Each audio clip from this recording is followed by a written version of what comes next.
Hello guys, Henry's here. If you're watching this video, that means you have survived the second Virgo Cup. Congratulations, you have endured against the absolute hell known as Christmas in August. Well done. I seriously hope we won't have to experience something like this ever again. What? What do you mean that this is only the beginning? If only there was an Uma Musume who could buff our team to counteract all the enemies' debuff. Like Dorothy Gale. She's the character that you know very well from Wizard of Oz, and she has joined Raid Shadow Legend. Dorothy is a legendary champion who can remove enemies' buff while applying valuable debuffs to disrupt their strategy. Plus, she can lock down entire enemies' teams with crowd control. Best of all, you can get her completely for free just by logging into the game for 7 days during the special event Echoes of Oz. In this event, you will see lots of familiar faces such as Scarecrow, Tin Woodman, and the Cowardly Lion work together to defeat Ozelda the Wicked Witch's unseen prodigy in the limited event dungeons to farm a powerful chronophage gear. I've been having a blast collecting various champions and enjoying the intense turn-based gameplay. Raid has an endless amount of content for you to enjoy for the unseeable future. If you haven't started playing yet, scan my QR code on the screen or click the custom link on top of the description to instantly unlock a massive starter pack, which includes 3 legendary champions and 1 free epic champions. You will instantly unlock the insane legendary Narma the Returned, who's the top tier support champion who can apply an attack debuff to all the enemy for multiple turns. You can also use one of these 4 promo codes on the screen to get a second legendary for free. I personally suggest picking Grand Oak Padrak, a top tier support champion who will carry your account for a very long time. Don't forget to log in for 7 days to unlock Dorothy Gale for free. And if you reach level 15, you can also get epic champions Chonoru. Click the link in the description or use the QR code on screen. It will really help my channel. Continuing off from the last video, I will go over the must-pull Uma banners during Grand Concert scenario. And to make it interesting, I will also rank them on a tier list, so that you will be able to find out exactly which Uma Musume are worthy of a Carat. For the first Uma banner, we have Yamanin Zephyr. Yamanin Zephyr's notable wins includes getting back-to-back first place in Yasuda Kinen and Henosho Autumn. She is pretty flexible and can be used in a variety of distance ranging from sprint to medium. She also has the aptitude on dirt as she first debuted on a dirt race, but she is mainly focused on mile as a pace chaser. Yamanin Zephyr has a unique with longest base duration of 8 seconds. It's an acceleration unique which activates on the second half of the final corner. She's known to get second place a lot on a race, and her unique skill reflects that and gives her a special effect for being on second position. If she activates her unique at the second position, it will give her 0.2 acceleration compared to usual 0.1 acceleration. And for the unique to activate in the first place, she must never be in the first position on the first half of the race. As for her gold skill, she has Changing Gear, which is a mile skill, and Ambitious Breeze. Ambitious Breeze is a gold version of Aspire. This is kind of like Daring Strike for Pace Chaser, as it gives 0.25 target speed increase with long duration. And it activates during the latter part of the mid-race if you are less than 5 meters away from the first position. As for her Evolve skill, Changing Gears gains base duration increase from 2.4 seconds to 4 seconds, while Ambitious Breeze gains increased target speed from 0.25 to 0.35. Around August of 2027, she will gain a buff version of the Evolve skill for Ambitious Breeze, which removes the distance requirement from the first position, making it much easier to activate. She just needs to be on 3rd position or worse. Initially, when she was first released, she was in a very awkward spot because while her unique has a long base duration, it only gives her a small amount of acceleration unless she's at the second position. So for her to meet the second position requirements, she was often run as a frontrunner instead of pace chaser. But that means that she wasn't able to use one of the gold skills that she has in her kit. And although her aptitude is free flexible, because one of her gold skill is exclusive for mile, she was primarily only run on mile distance race. And her gold skill, Ambitious Breeze, while it is a very strong mid-game speed skill with very high chance of a potential speed carryover, the distance race requirement from the first place position made it not really the most consistent gold skills to activate. It was only when she gets her second version of the Evolve skill that she was able to run as a decent Uma to be run on mile distance race. Another interesting thing about her kit is that she has an event which can give her a hint for spring, summer, fall, or winter runner. Which skill hint you get is totally depend on when you get this random event triggered. If it triggers during summer, you'll get a hint for summer runner. If it triggers during winter, you'll get a hint for winter runner instead. That means you only have 25% chance to get the correct skill hint for the green season skill. For her secret event, if she wins Sprinter Stakes, Miles Championship, and Tenno Autumn, she will gain 10 speed, 10 guts, and 10 skill points. This should be easily achievable since all 3 races are already part of her objective. Her second secret event can be achieved by winning Arima Kinen on senior year, and she will get some random stat, skill points, and hint for sure stat. It's not really worth aiming for with her G aptitude for long. And she's very bad Uma to use for independence training. Her unique as Inherit gives minuscule amount of acceleration that is not even worth running for the non-base Uma. And Aspire, the white version of the skill, is extremely bad as it only gives you 0.05 target speed increase, similar to how bad Early Start is without getting Daring Strike. Still, with the buff on her second evolve skill, she becomes a decent tier pick on a mile race. So for that reason, I'll have to put her in C tier.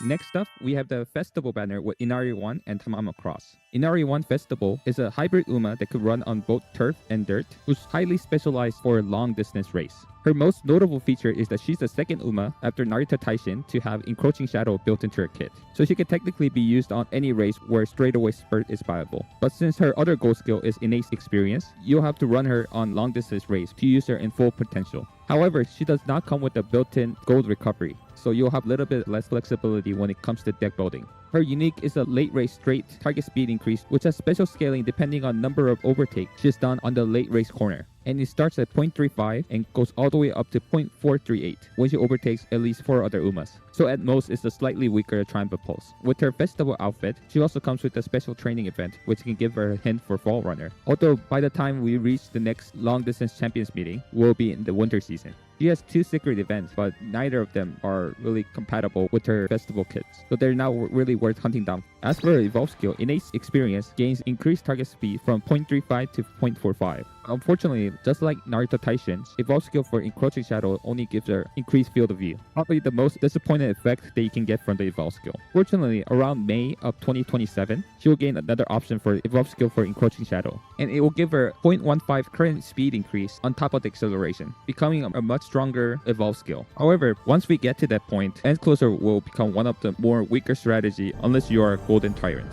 So for that reason, I'll have to give her a D tier.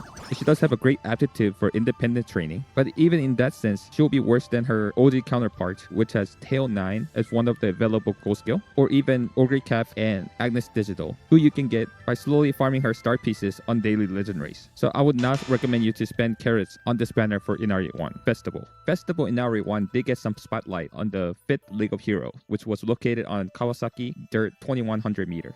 In this track, the late race started on a straight, so Encroaching Shadow was viable acceleration. And with her innate A aptitude on dirt, she was a strong tier pick for this specific League of Heroes.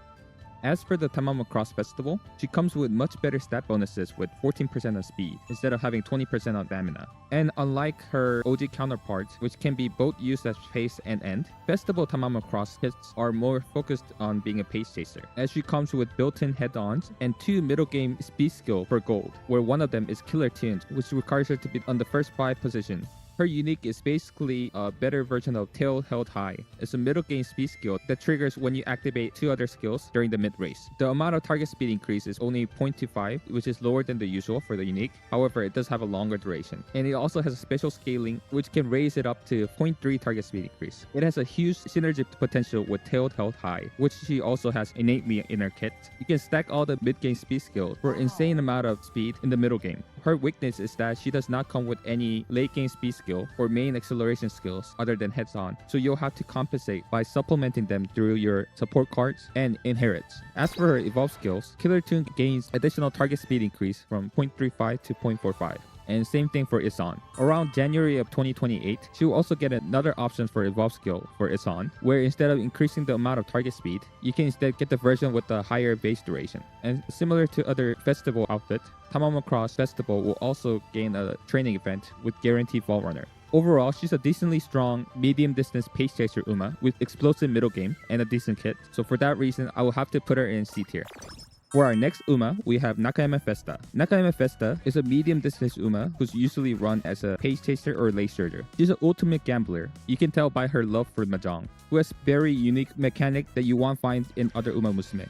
Her unique mechanic has to do with having a lower popularity on the race. This is a tribute to her first place win on Takarazuka Kinen, where she won while being the 8th favorite horse in the race. Her unique is a late game target speed increase that triggers when she tries to overtake someone on the final quarter. She needs to be between 3rd to 5th position. Depending on her popularity, it will give her different amount of target speed increase. If she's one of the top 3 Umas in order of popularity, she will gain 0.35 target speed increase. If her popularity is 4th or below, she'll gain 0.45 target speed increase. And the rest of her kits work in similar fashion. She has the ultimate gambler skill, Nothing Venture, which can activate at any point after the 50% mark. It has a whopping 0.45 target speed increase, but it has 40% chance to drain your stamina. And her other gold skill is called Risk Maker. This skill will give her 80 speed, power, and guts, which sounds great on paper, but it's not guaranteed. If she's one of the top 3 most popular Uma, chance for the skill to trigger is going to be 30%. If her popularity is 4th or below, it has 60% chance of triggering. That means at most it's almost a coin flip whether or not this skill is going to trigger.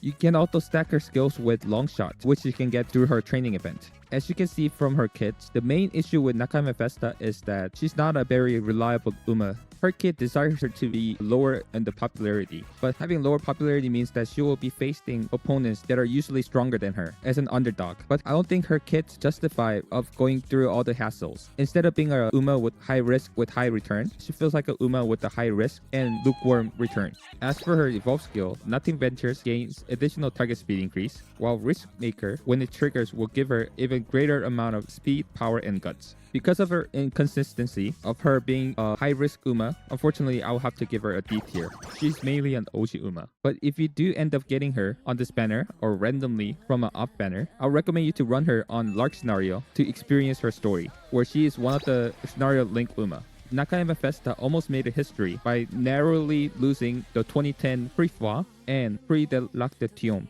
She lost by head difference, mirroring the absolute heartbreak finish that El Condorpasa had on 1999 L'Arc de Triomphe. Still, getting a 2nd position on such a big worldwide stage while being the 3rd and 10th favorite horse on the world-class race was a huge achievement for the Japanese race course. Seems like real-life Nakayama Festa is currently experiencing some health issue. I hope that he will be able to recover soon. It is with heavy heart to share that Nakayama Festa passed away on August 23rd. Rest in peace. Next up, after another Christmas Oguri CM, we have a brand new Dirt Uma, Wonder Acute. Her notable wins include JBC Classic, Teo Show, and Kashiwa Kinen. As you can see from her aptitude, she's a Dirt Uma who's mainly run as a pace chaser, as her unique requires her to be between 2nd to 4th positions for it to activate. Her unique is a late game speed skill, similar to Camping Taiki Shuttle. It gives 0.25 target speed increase. Additionally, it also gives 0.25 current speed increase if it's a dirt race and within 5 meters from the lead. For her gold skill, she has Big Sisterly, which is the gold version of Unyielding Spirit, and gold version of Down in the Dirt, which is basically the dirt version of Slipstream. Both of her gold skill are strong and easy to activate, no matter what strategy you run her as. However, because her unique requires her to be between 2nd to 4th position and within 5 meters from the lead, she's usually run as a pace chaser. As for her evolve skill, Big Sisterly gets big duration buff from 2.4 second to 4 second. Around December 2027, she gets another evolve skill option for Big Sisterly, which gives her a slight stamina recovery and higher target speed increase instead of base duration buff. As for the Dancer in the Dirt, the evolve skill will give her 1 second additional base duration. For her secret event, if she wins JBC Classic, Teo Show, and Kawasaki Kinen, she will gain some guts and skill points. This secret event should be easily achievable since both Kawasaki Kinen and Teo Show are part of her objective race. Another notable thing about her kits is that Wonder Acute has a random training event, which if you pick the top option, it has a chance to give you plus 30 on a random stat or minus 15 energy and plus 25 on the random stat instead. You should always pick the top option unless you really need that 15 energy in case you fail. Apparently, this event can trigger multiple times during the career, but I'm not 100% certain. Wonder Acute is a decent Uma that you can add to your roster if you ever need another Dirt Uma to add into your team trial or Dirt Champions meeting. While she's not game-breaking as Kopano Riki or Christmas Oguri on a dirt race, still when you get full effect from her unique, she can be a very strong Uma on a dirt race. However, her unique has a tight positional requirement, and if she failed to meet the distance requirement from the lead for the 0.25 current speed increase, she can kind of feel underwhelming, so maybe I'll give her a D tier. However, since Wonder Acute is a cutie, I'll have to give her a C tier. But personally, I pulled for Kopano Riki instead for a reason, and even if I really wanted another dirt Uma, I'd rather pull for Tarumaya instead, who in my opinion is cuter than Wonder Acute.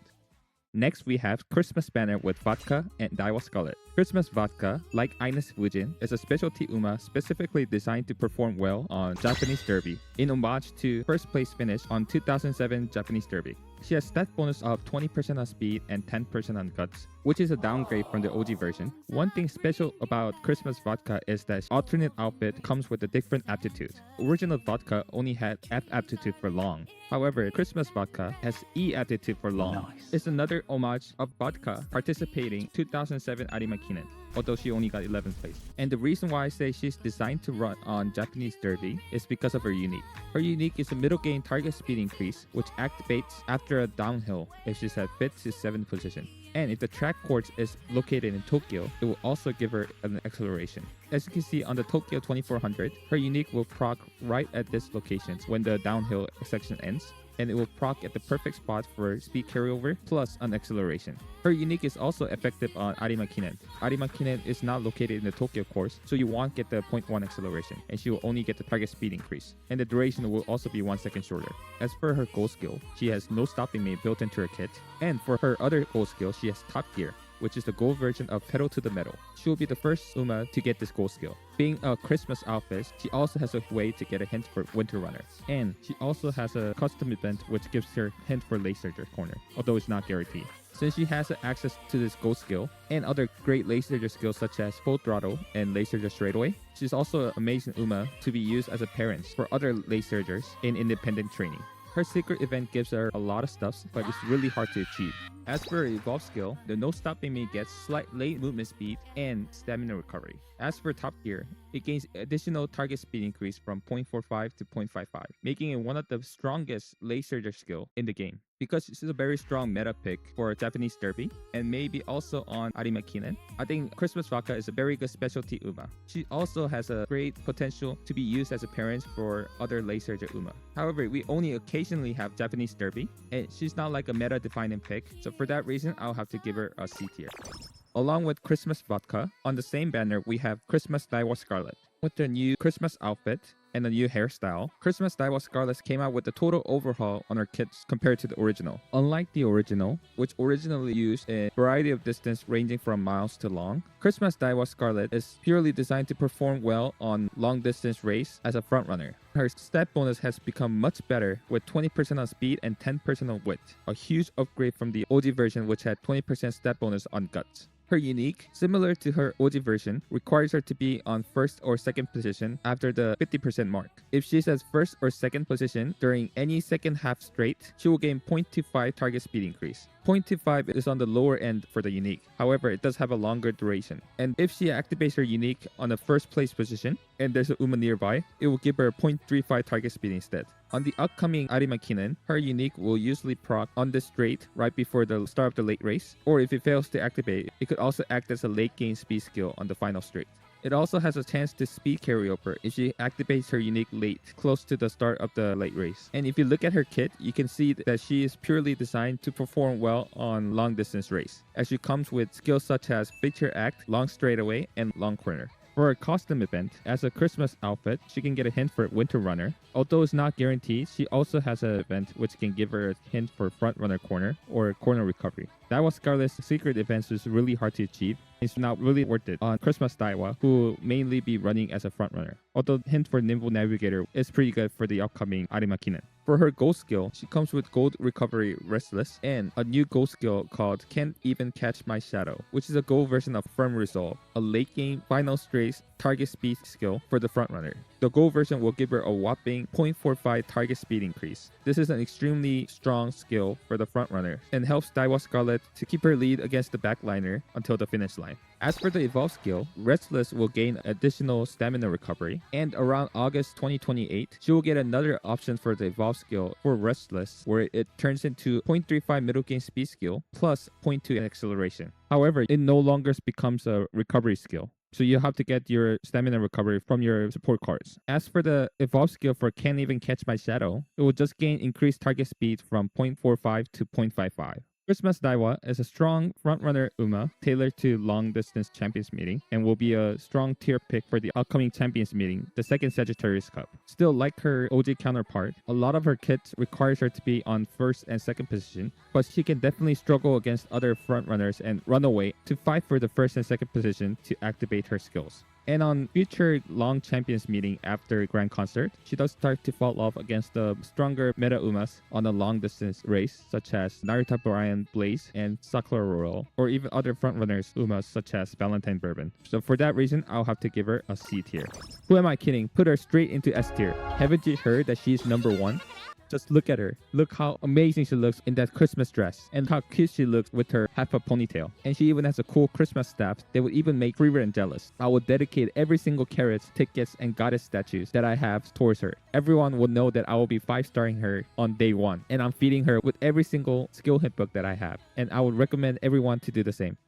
For our next Uma, we have Zenno Rob Roy. Zenno Rob Roy's notable G1 wins includes Tennosho Autumn, Japan Cup, and Arimakinen. She has stat bonuses of 10% on stamina and 20% on wit. She's a turf, medium and long distance Uma, who's mainly run as a pace chaser. Her unique is very similar to New Year Opera O. It's a late game speed skill, which activates at 400 meters. And she needs to be at 4th position or above. And it will give her a 0.35 target speed increase. Interesting thing about her unique is that she's basically the opposite of Nakayama Festa. If she's one of the top 3 most popular Uma in the race, it will give her a greatly increased 0.45 target speed instead. This requirement is based on her real life career. Out of 20 races, she won 7 of the races that she participated in, hit the podium 50% of the time, and she was 3rd favorite or above for all 20 races except one, where she was the 4th favorite instead. But even though she was favored highly on all the races that she participated, she did not get much first place win on G1 race until later into her career. In 2004, she was able to achieve Japanese Autumn Triple Crown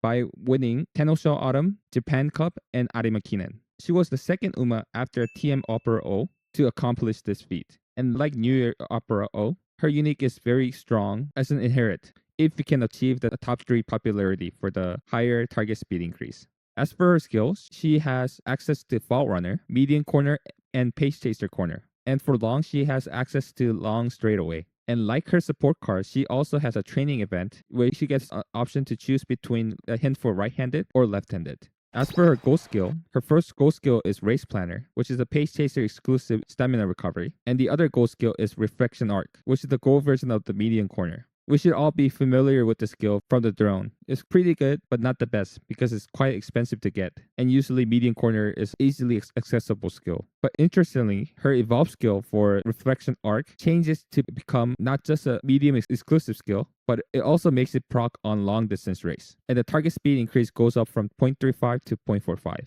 As for the race planner, it will gain additional stamina recovery from 0.055 to 0.075. Around May 2027, she will also gain another option for the evolve skill for race planner, where it lowers the amount of stamina recovery, but increase her target speed by 0.35. Overall, Zenno Rob Roy is a decently strong Uma that you can use on medium and long distance race. Having a built-in recovery, easy access to right-handed or left-handed fall runners, and late game if you can meet the popularity requirement, makes her a pretty strong pick as an ace and even as a parent. But generally, I would not recommend you to pull for her unless you are confident that you're able to outstat your Uma to guarantee her to be within the top 3 in popularity.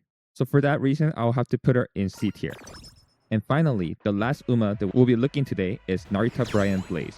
Narita Brian is back with her alternate outfit, which she wore on the main story. In Korea, this version of Narita Brian is often called a Kenribu, or Gaming Narita Brian. And that's because Narita Brian's glows with RGB light, reminiscent to Gaming Mouse. Narita Brian Blaze is a pace chaser who's fully optimized to run on long distance race. And that's mainly because of her unique. If she's at 4th position or above on the latter half of the final corner, her unique will give her 0.35 target speed increase. This is just like a normal unique skill, nothing special. However, she also has a secondary trigger where if it's a long race and she was blocked from the side during the mid race, instead of a 0.35 target speed increase, it will give her a massive 0.55 target speed increase instead, which is absolutely insane. This is the highest amount of speed increase that we've seen from a unique so far, or from any other skills in general. And that's not all. She also comes with built-in gold acceleration for a long race for Pace Chaser called Beast Mode. Beast Mode will give her 0.4 acceleration if she was within the 10 meters from the lead at the end of the mid-race. This is a very strong, effective acceleration for Pace Chaser, a strategy which usually lacks a proper acceleration on long-distance race. And it activates at the key timing right at the start of the late race. Her other gold skill is Hot Pursuit, which is the gold version of Machan. This is a pace and late surge skill. It's a very strong 0.35 target speed increase that activates at the second half of the race when you're trying to overtake someone. And as part of her custom event, she also has another event that could randomly give her a fast learner. Umas that have additional fast learner event are generally considered to be very good because now you have 2 chances to get fast learner on your Uma. As for the evolve skill, for Hot Pursuit, the base duration will increase from 2.4 to 4 seconds, and Beast Mode will gain additional acceleration. These are very strong evolve skills. Usually acceleration skills comes with very bad evolve skills like Field of View. However, for some reason, Cygame decided to give a strong evolve skill to one of the best Uma in the game. So Narita Brian Blaze got everything that you want on a long distance race. She has built-in golden acceleration, a strong middle game speed skill, and overpowered late game speed skill that will help her close out the race. But this does not mean that her kit is not without any fault. First, Narita Brian Blaze does not come with any gold recovery, so you'll have to rely on your support cards or inherit to get additional recovery skills. Although she does come with 2 white recoveries built into her kit, and a couple more from her event. Second, her mid-game leaves more to be desired. Although she does have Hot Pursuit, which can help her reach to the front of the pack in the latter half of the mid-race, but for some reason if she falls behind on the early portion of the race, she won't be able to proc Beast Mode, which requires her to be within 10 meters from the lead. She especially struggles in the lobby where runaways and frontrunners are prominent. She will have hard time keeping up the pace with the frontrunners to be able to activate her key skills to win the race. And for her to get the massively speed increase from her unique, she also needs to have a block side time for at least 2 seconds. Although this condition is usually easily achievable, she does whip it sometime and fail to get the greater target speed increase from her unique. Another thing that I want to mention is that her unique as an inherit is pretty abysmal, as it does not include the alternate trigger based on the 0.55 target speed increase. It just becomes an average 0.15 target speed increase when inherited. As for her ranking, Narita Brian Blaze is just absolutely insane in long distance race. She has a strong late game with her 0.55 target speed increase, built-in gold accelerations. She's the only Pace Chaser Uma who can compete with future monster Umas on long distance race, such as Sakura Royale, Narita Tyson, and Dancer Saiyan Sky. Sometimes it just feels impossible to run a Pace Chaser on long if you do not have Narita Brian Blaze. Anyway, for these reasons, I'll have to put Narita Brian Blaze on A tier. Other thing that I would like to mention is that it might be possible, because of the acceleration schedule on the global server, Narita Brian Blaze banner might overlap with the final registration for Sagittarius Cup, making it potentially possible for us to use her for the final. However, this is not guaranteed. Cygame recently has been more mindful of this and try not to overlap new scenario or meta Uma with Championship Meeting Final. But we'll have to wait and find out to see whether or not we will truly be able to use Narita Brian Blaze on second Sagittarius Cup or not. But generally, instead of spending your carrots to pull for Narita Brian Blaze on this banner, it is often recommended to get her through the second anniversary selector instead, since we won't have other long distance champions meeting until we reach second anniversary. You may have noticed this awesome looking new timeline on this video. That's right, Uma Calculator website is out for closed beta. It currently includes Carat Calculator, the new awesome looking timeline, and the selector planner. And best of all, you will finally be able to save your poll plans on your account. So even when a new update comes out, you won't have to input your poll plan information again. My next video will be on Uma Carat Calculator website release. I would really like to thank everyone who supported us on Patreon and provide us with valuable feedback. We'll try to add more perks for the contributors in the future. We're very close for public release of the website. The website will be released for free to everyone sometime next week. But if you want to gain access to the website right away, please consider donating to our Patreon. The link to the Patreon will be included in the description below. Thank you so much for your support. This has been part 2 for the multiple Umas during Grand Crusher scenario. Please keep in mind that these are my personal ranking based on my knowledge and data, and it's perfectly fine for you to play your favorite Oshi, even if she's not meta. Personally, I'll be using Kawakami Princess on all my CMs until I get to see her take the center stage on Miss Victoria. If you like this video, don't forget to like, subscribe, and hype this video. And don't forget to download Ray's Shadow Legend using my QR code on screen or link in the description below to get insane bonuses for new players, 3 legendary champions, and 1 epic champions. Thank you so much for watching, and I hope you have a handsome day. Bye bye. And I would like to thank my handsome contributor, Xpop0, Jalation, Gonvo SG, and my pretty contributor, Kia Jo Area 1, Pedro Tristao, and my other contributor, Cal the Noob, Burst X, Jamin Taylor, Groggle, Shady, Tomas Toshio Toyama, Albordo Obando Barahona, Feed the Gizmore, Akurai 47, Pickle Chogobro, and the rest of the contributor. Thank you so much for your support.